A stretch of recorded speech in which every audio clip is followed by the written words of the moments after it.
Did you know, many people search endlessly for ways to feel clean and reset their mind, but Allah already gave us the perfect path to purification? Allah says in Surah Al-Ma'idah 5:6, "O you who have believed, when you rise to perform prayer, wash your faces and your forearms to the elbows, and wipe over your heads and wash your feet to the ankles. And if you are in a state of major impurity, then purify yourselves.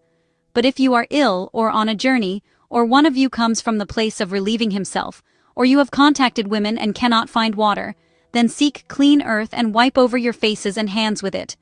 Allah does not intend to make difficulty for you, but He intends to purify you and complete His favor upon you that you may be grateful." This ayah reminds us, Allah wants your body to be clean, your mind to be clear, and your heart to be purified. Wudu isn't just washing, it's Allah's mercy, a reset for your health, stress, and soul. Purity is wellness, and wellness is a gift from Allah.